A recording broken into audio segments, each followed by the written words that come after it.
Good afternoon, everybody. How you going? I hope you're all right. Come on in, say hello to me, let me know you're here, and we shall get started. It'll take a couple of seconds for a few of you to filter in, I'm sure, if you're available this afternoon. Of course, you can watch this on catch up if you're not available, and you can have a little look through and see if any of the information is relevant to you, because what we're going to be looking at today is emotional eating, mood and food. How do the two interconnect? What helps us to level out our mood, our hormones, and what also triggers issues with those things when we feel a bit low? What are our triggers for wanting to eat sometimes, a bit of comfort eating? So we're going to look at all of those sorts of things. So good afternoon and welcome.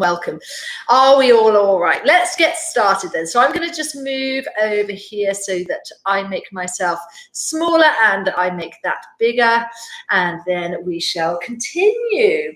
So food and mood, it definitely is a two-way thing. It is not just all about just being moody and not having any reason for it. And, as we've discovered over the last week, we live in a world of hyper palatable, hyper processed foods. So it'll be good to try and look at what foods you can implement, if you haven't already, to help level out those, and also what to detract from the diet in order to stop that blood sugar roller coaster that it sends us on. So the idea really of emotional eating, we put these labels on things. What does it actually mean? It basically, as you may have experienced, some people feel driven to eat certain foods because of a negative state, negative mind state. Stress, anxiety, sadness. Mental health is a massive passion of mine, to try and get mood and food and exercise all put together. So yeah, it will resonate a lot with a lot of people. And even if it's not you, even if you wake up on a happy train every single morning and your world is full of fluffy pillows and unicorns, good on you. But, we all have a battle some days. And then we procrastinate and we think it's our own fault. And then that makes us feel even worse. But we'll come to that a bit later on. Okay, so there are a couple of points I want to make about emotional eating. And first is to understand why we do it and why we put the finger of blame upon ourselves. We say, I can't stop myself, I haven't got any willpower. We get that word, scrumple it up on a piece of paper and throw it out the window. There's no such thing as willpower. You can stick to things, but we are only human. We have a halo, but it slips every now and again. So you just have to pick yourself up, brush yourself off, and you start all over again. So if you do just can't get your mojo, or you don't really understand why, in one part of your brain it's going, oh, don't eat me, and the overpowering part of your brain is going, oh, stuff it, it'll be absolutely fine. It's only this little bit of chocolate, it's only a little bit of packet of crisps, it's only a glass of wine. It overpowers, and because those foods trigger the comfort responses, which we'll have a look at in a minute, it will prove that it's not your fault. The food is there, and as I've said last week, the marketing and the food industry know it very well, and they will almost leech on you to make you want to buy those products to give yourself that bit of comfort. So if you're prone, even put my teeth back into blood sugar instability, which, prior to doing this course, you may have been eating lots of sugary foods, or, drinking alcohol more, or doing things which sends the blood sugars like this. You will then secrete stress hormones, and such as adrenaline and cortisol. And what a lot of people don't put a lot of credence to, which I actually think is really important, is that both adrenaline and cortisol, just like our friend insulin, is also a fat storage hormone. Go figure. So we're putting this stuff into our mouth. Our bodies then get stressed by trying to process all of this. Plus we might be at a stressed, heightened state anyway, and so we secrete more adrenaline and more cortisol, that kind of fight or flight fancy. That's what basically happens. So in turn, your body releases more blood sugars, and then you start to see a bit more of what I call an emotional belly. Now, that's not to become complacent and think, oh, that's why I've got a big tummy, it's because I'm just emotional. But by the same token, there is definitely a factor that not enough people give credit to. So it's really important to notice about those hormones. And if your cortisol levels are too high and your adrenaline levels are too high, that is also going to affect your adrenal glands. And you may have heard of adrenal fatigue. And that can often make you feel quite poorly as well. And we'll look a bit more about that when we look at our immune section on Thursday. So in addition to your mood, low blood sugar can trigger cravings for foods and replenish sugar quickly. And we'll look at why that is. We have touched on it already briefly last week. So food cravings, you might get cravings for foods. And we know that sugar foods crave more sugar foods. Carbohydrate triggers that craving for sweet foods. And you may have put that to the test over the last week. You may have decided to completely go cold turkey, as I've advised, to try and just get it out of the diet. But sometimes you will crave things. And this chart really shows you actually what you're depleted of. So if you're craving chocolate, you're actually maybe depleting of magnesium. And most people are actually depleted in magnesium. We don't get enough of it. So what you could eat instead are some seeds, some veggies, some fruits, some raw cacao, some nuts. So that will be quite a good way of getting some magnesium in. If you're craving sugary foods, what you need are these other amino acids, so tryptophan, sulfur, carbon, chromium, all those. So you can see there, you can eat our whole foods, got broccoli, grapes. They are more sugary, so just to be a little bit more careful. Cheese and chicken, fresh fruits, vegetables again, grains, cranberries, horseradish, cheese, spinach. So all really good real foods that you can get all of those amino acids from. Tryptophan, you'll hear me mention a couple of times, that's quite an important amino acid, certainly when we're dealing with anxiety, because it helps to produce melatonin and serotonin. Now, melatonin helps to promote your sleep cycle, and serotonin helps to enhance your mood and helps your sleep as well. And if you're not getting good sleep, of course, that raises your anxiety levels, and it's just a vicious cycle. So it's really important to try and get some of that. If you're craving bread and pasta and other carbs, or the starchy carbs that we're trying to just reduce or eliminate in the diet, you're possibly craving nitrogen, and good high protein foods can help you replenish that in the body. Also chia seeds, a really nice thing to do is soak some chia seeds overnight in some yogurt. It will expand, and that's a great breakfast for the morning. If you're craving oily foods, then you may be deficient in calcium. And so organic milk, cheese, green leafy vegetables, you will actually get more calcium from leafy vegetables than you will from your milk. And salty foods, sometimes you might be deficient in chloride or silicon. And so fatty fish, good milk, cashew nuts, be aware they are quite high in carbohydrates, cashew nuts, so don't make it a smorgasbord of just eating. If you're going to eat, a portion would be a flat sized of your own palm, not to go and find the biggest palm you can find and say, yes, I've got a flat sized palm. That's your portion per day. So you could then come to not to build up your carb loading too much, be aware of that. So what happens then? We have various neurotransmitters. So this is what we have already touched on. I have gone through this last week, but it's a good to revise. Eating a few nuts, what does Deb say? I can't see, hang on, right now, instead of biscuits. Well done, Deb. So it's already positive changes, you see, and you'll get some selenium from the nuts as well, which is a great thing to do. We have various neurotransmitters in our brain. So this is why I want to just really reiterate that willpower, scrunch it in a ball, throw it out the window. It's not your fault. We literally really feel like we need certain foods, certain times, because the chemicals in our brain and the neurotransmitters are out of kilter. And that's because ordinarily we sent our bodies on this blood sugar roller coaster from eating all these hyperpalatable foods and hyperprocessed foods. So serotonin, as I said, the tryptophan can help induce releasing of the serotonin, which is your natural antidepressant. It helps to just calm us down a little bit. Antidepressants are, something we'll look at in terms of medications, but you can eat quite healthy foods and help to level out your serotonin levels. So sugar has been shown to increase serotonin levels. So if we're feeling just a little low, and sometimes we just want a bit of comfort, then that is what we go for. Dopamine gives us our energy and makes us alert. So again, if you're not sleeping well and you're feeling tired the next day, that can really evoke feelings of low mood and not feeling too great. And also short fuse. You could be really tense, and that's another factor. So we want to release more dopamine to make us energized and to be able to do that fight or flight thing if we're stressed. And of course, chocolate enhances dopamine, so we just think, oh, I'm just going to have some chocolate and just go for it. So we're kind of getting these messages sent in the body, and that's what we go for. And it's not your willpower that's rubbish, or that you're a failure, or anything else. Internally, things are going on, and by eating just whole foods, this is going to all help just relax all of that response.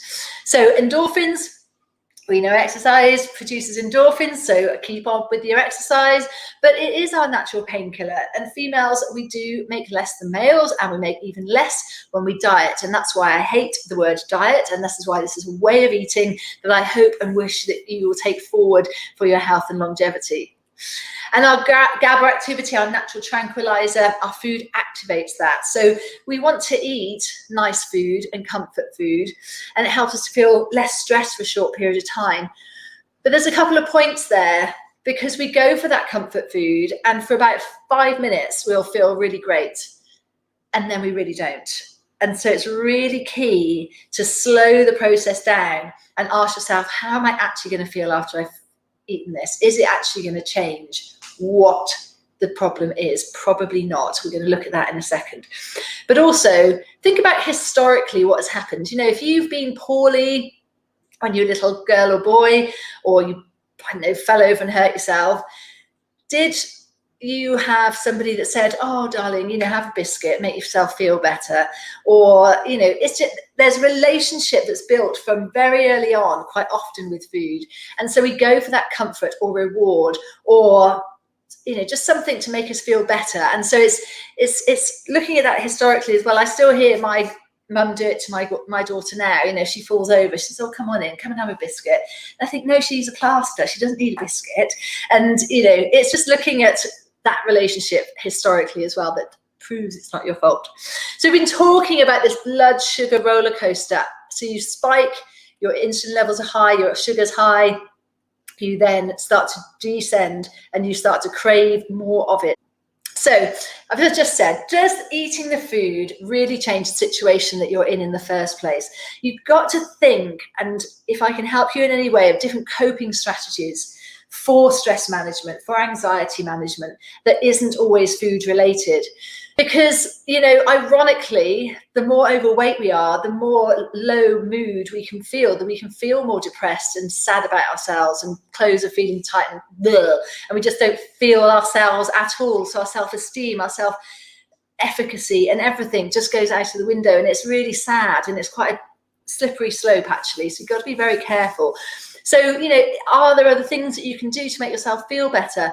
Phone someone, have a chat, have a nice hot bath, go and get some fresh air, go and get some vitamin D. We're going to talk about vitamin D on Thursday at length, but you know, that's really important. We don't get enough sunlight, really strong sunlight in the UK. So we'll talk about supplementation on Thursday, but it's something good to get outside, get the fresh air, get some headspace.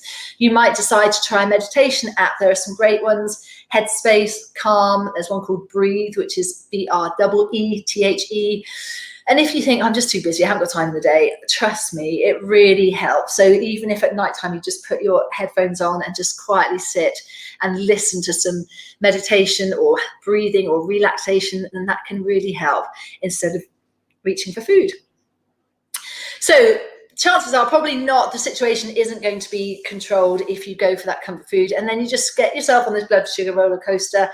You then feel worse because you've gone in this big cycle, and then we just feel rubbish and eat more of the same food because it's addictive, because the food industry knows that, which is really annoying, isn't it? Because then we just procrastinate, as I say, and blame ourselves, but they're leeching on us, and they're leeching on the fact that things are pretty rubbish. Certainly at the moment, I mean, you go into a supermarket and everything that is an offer is a sugary product, isn't it? It's never, you know, I don't know, get really great meat for less money or whatever it might be.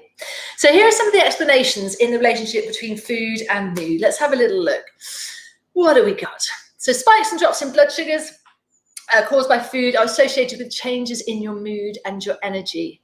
And that's really key. You know, if you're not feeling energetic and you've eaten a lot of sugary foods, it is literally like, I did see a video once, I wish I could find it again. It's like treacle slugging through you, and you just feel sloth-like and lethargic, and you just haven't got the energy and the willpower to get up and do some exercise or have the motivation to crack on with a new project.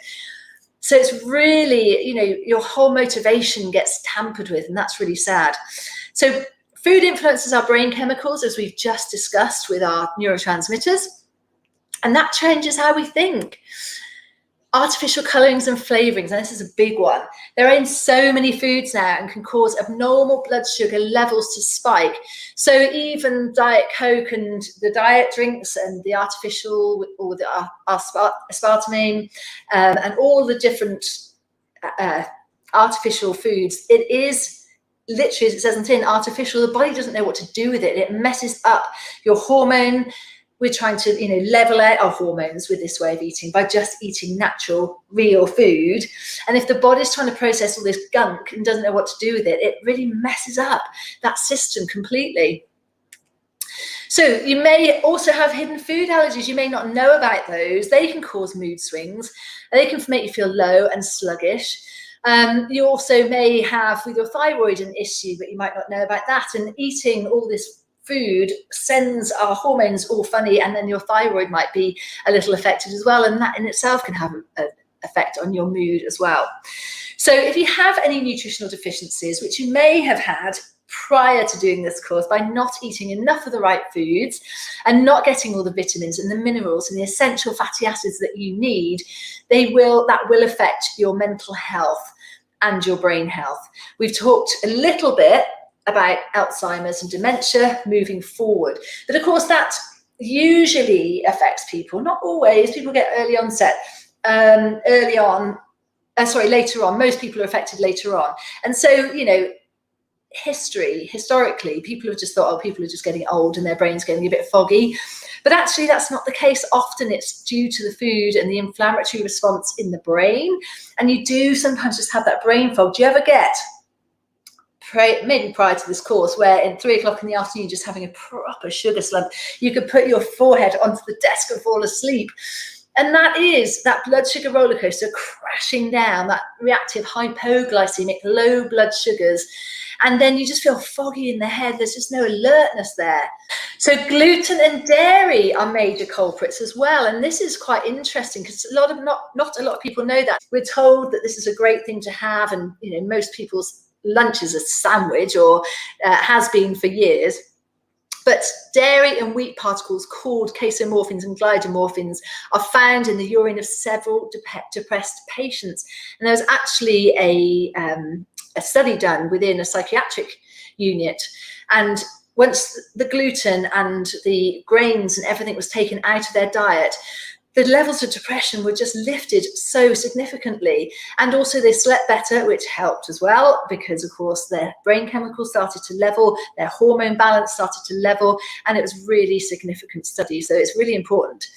Gluten, which is the protein found in wheat and barley, rye, spelt, all the cousins of oats, and casein, which is a protein that's found in dairy, also has negative effects on the mood disorders and altered brain function. So if this is something that's resonating with you, you might decide to try eliminating some gluten out of the diet. I mean, gluten's quite intolerable for most people anyway, and dairy for some is too. So you might decide to try unsweetened almond milk or coconut milk, and try that as an alternative. Even also, some people find that if their weight loss is stalling, taking dairy out of the diet for a little while can add a boost to their weight loss. So that might be something to consider as well. Lots of benefits to it as well. Remember, not everything is a one size fits all, so only go with what you feel comfortable with. So we've got depression, we've got anxiety, we've got sadness, feeling overwhelmed. These are all just tiny little spindles of this big crux of mental health. And many, many, many people are being affected right now because of the situation. Some have been hiding it for years. And we know that comfort food is a problem because we just discussed it, it makes us want to feel better. But we then go, look what happens. We go to the fridge, we eat, then we feel worse about ourselves, we feel more overweight, and that just, as I say, just bangs down your self-esteem. You feel rubbish, you don't want to go out. And then it's just a spiraling to it. So we really need to just try and eliminate the carbohydrates, eliminate the sugary foods, because that will make you feel puffy, it will make you feel bloated, make you feel awful. And some of you have already cited this week that just from not having that stuff in your diet for the last 5 days, you feel so much better already. And your mood, you might find, has started to level out. You might find your sleep has started to improve a little bit. And that brain fog and that tiredness has started to lift. You know, when we're changing our way of eating and our bodies are starting to learn how to utilize fat stores as energy, as opposed to the glycogen or the sugar derived from the food, from the carbohydrates you may have been eating, there is sometimes a lapse where your body's sort of going, I don't know where to get this energy from. So don't be fooled. If you're getting tiredness and fatigue at the moment, that is possibly what's happening. In the first couple of weeks of changing your nutrition approach, that's quite a common symptom. So don't feel that actually, gosh, I've changed all this and I'm still not feeling the energy. Come out of it the other side, and I promise you, brain clarity, energy, motivation will be peaking, I promise you. So we've got to just keep on keeping on and improving what we can do. We're now going to have a little look at what sort of foods are good to incorporate as well. So addressing this, and also you're doing your daily exercise, which is good. Even if you can't do too much, just a walk outside, as I say, in the fresh air is really, really good. Now, we're talking about how often we're eating. You'll get certain food companies that tell you have to eat 5 times a day. And for some people that could be true.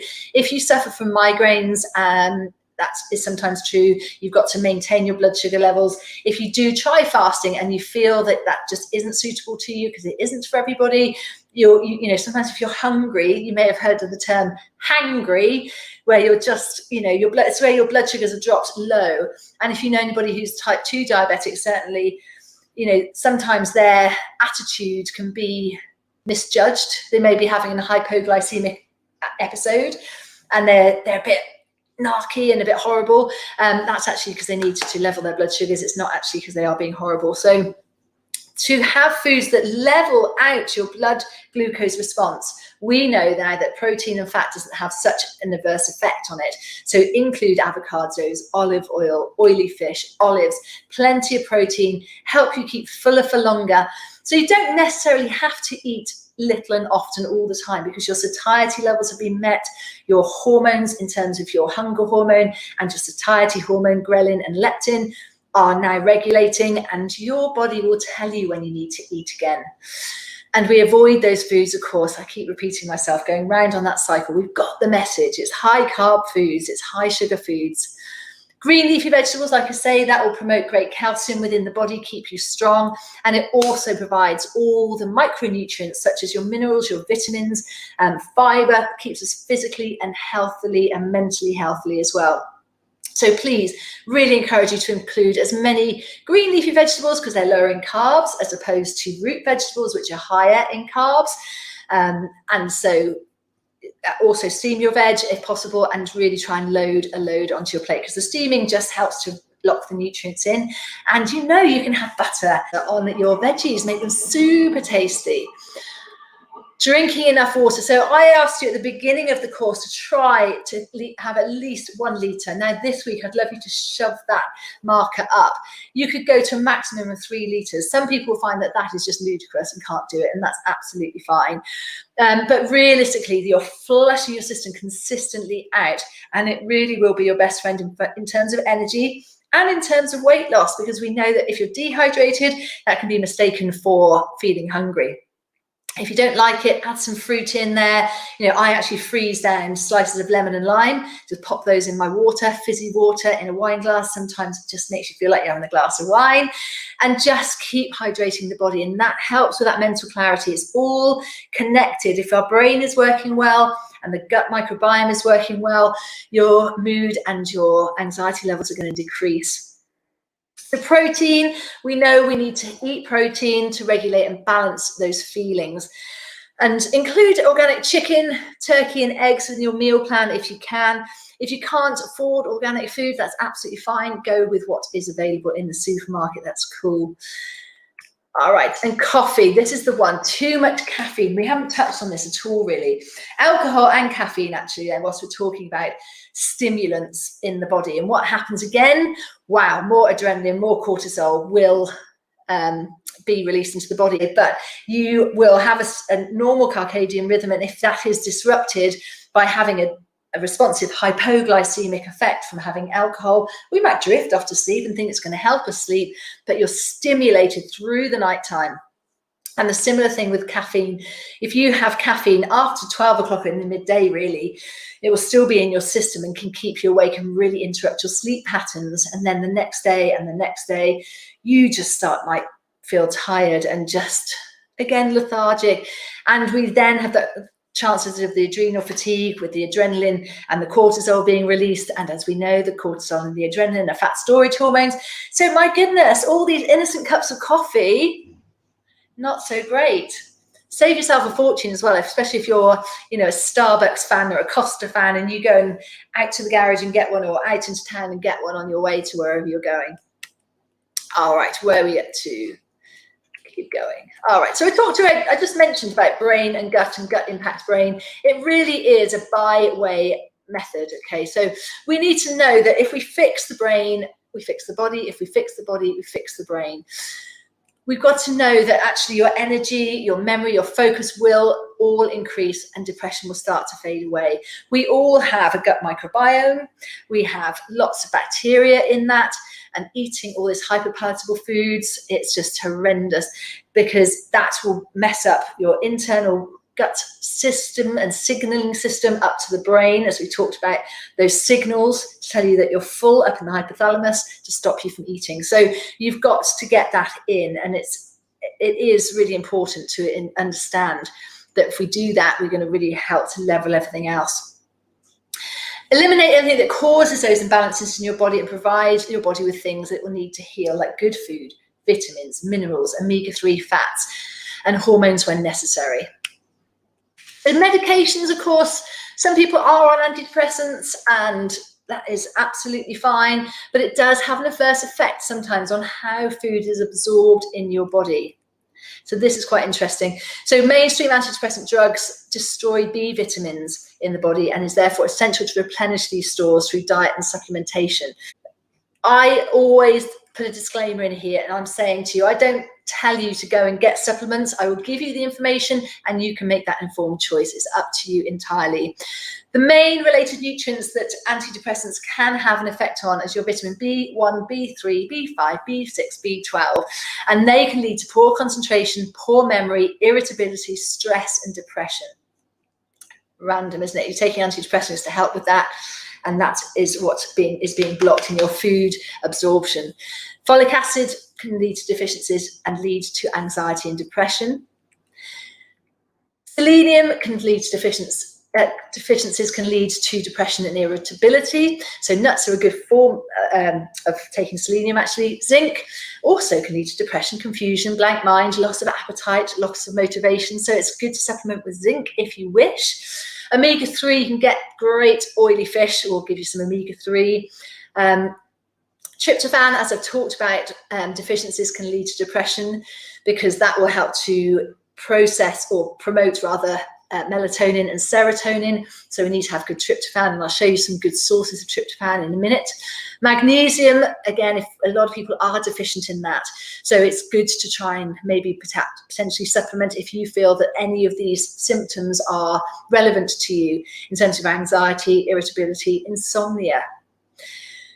Vitamin C, a lot of people say we're on the camp of whether vitamin C actually causes, or any supplementation of that causes any benefits or not, but it's certainly not going to harm you to take it, and it's good for your immune system.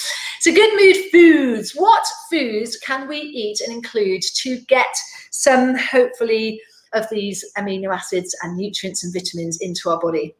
So walnuts are great, Brazil nuts are great, sunflower seeds and pumpkin seeds. I think I sent through a recipe for a grain-free granola, so you can just very gently bake all of these in the oven and make it all crunchy. And that's a great way of getting some of these foods in. Garlic gives good selenium input, olive oil, great omega-3, peppers, B vitamins and magnesium, broccoli, again, you get your B vits, your spinach, you get some folic acid, bananas, you get some B6. So just be aware that, of course, bananas, as we know, are very sugary fruits. So if you're going to have them with caution, and note that you will get a blood sugar spike if you eat them. Chicken and turkey, B12 and tryptophan, salmon and tuna, so great forms of protein, omega-3s, and your eggs as well. So really easy to get some really good whole foods. And most of you are including these foods in your diet now naturally anyway. So it's also nice to note that you're getting all these micronutrients and benefits from it, not just the benefit of weight loss and eating healthily. So to conclude then, we want to try and eat regularly to avoid a drop in blood sugar. So we're trying to eat 3 meals a day, avoid the snacking. If anybody's still starving hungry, of course you can have a snack if you really feel you need to. Try drinking water first, and then try snacking on 3 Brazil nuts or a little handful of cashew nuts, some olives, a stick of cheese, whatever it might be, just so you get something to help you feel less hungry. Wholesome foods, as we've discussed now, we're getting it. You've seen that diagram there of your blood sugar spikes and crashes. We don't want that to happen. That has a huge effect on you feeling hungry, on you having short-term spark for the children. Maybe that's just the children, I don't know. But, that is a good point though. The same applies to them. Don't forget, if they're having sugar, then they're going to be really annoying at times. And if that clashes with the time that you're feeling tired and emotional, it's not a good mix. Ask yourself, how are you going to feel? Let's take a mindful check of when we're going to eat. Check what the trigger is. Are you peed off? I was going to say a naughty word then, but I'm being professional with something. What could you possibly do other than go to the fridge and make yourself something nice to eat? Could you face that situation and get it sorted? Could you write it down, write a list of things that could help you get through that situation or whatever it might be? Can you talk to the person that's upset you? Go and have a hot bath. If you're just feeling a bit lonely, ring up somebody, have a chat. There's lots of things you can help to boost your mood without it being food related. And really get a support network around you as much as possible. Even if, heaven forbid, anybody's on their own, there are fabulous charities out there, or give me a call. I would always be welcome to give you a chat. Because if you have a good chat with somebody and they know you're on this journey and they know you're on this health and weight loss journey, then they'll probably encourage you not to go for it and have that food. But on the slippery slope on the other side, people kill with kindness. And I say that as quite a harsh statement, really, because they'll get the cake out and go, oh, come on, you deserve that. You've had a hard time. Well, let's have a glass of wine together. And that, I'm not going to say you're not allowed to do that. Of course I'm not. But I've never heard, what I do hear on the flip side is that I hear people say, oh, I had to have it because they'd cooked it, or, I felt mean because they baked a cake. Well, I'm sure I've never heard anybody want you to be unhealthy. So if you said, look, I really appreciate that, or even say it before you go, I'm just on a bit of a health kick at the moment, I'm really trying. So if you could support me because I want to try and bring my blood sugars down, I want to try and bring the inflammation in my body down, or whatever it might be, I'm sure that as a friend, as a family member, as a support bubble, they would turn around and go, yeah, absolutely, good for you. Why not? What are you doing? I want to know. I want to get on that journey too. Chances are. So, then it doesn't ruin all your brilliant efforts of being at home. So support is really important, either for them to just stop you from doing it, or for them to stop bringing home the chocolate when they think they're being kind, or for relatives to stop baking cakes, or whatever it is. You know your world, you know what happens in your world. So have a little think about that. So you can eat yourself happy. You definitely can. Any questions on anything I've said so far? I think we're at the end. Yes, we are. So, does it all make sense to you? And does it give you a little bit of shining hope? I can't fix mental health. Of course I can't fix mental health. I'd be a millionaire if I could, and my world would be a happy, fluffy place. But There are strategies that we can implement to try and help that. There are foods that we can extract that exacerbate the problems, and it will help to regulate your gut microbiome. It will help then to also regulate your feelings in your brain chemicals, your neurotransmitters. And that is what we want, the body to be working as an optimal functional system. And that would be cool. Smiley face. Have a great afternoon, and I'll see you soon.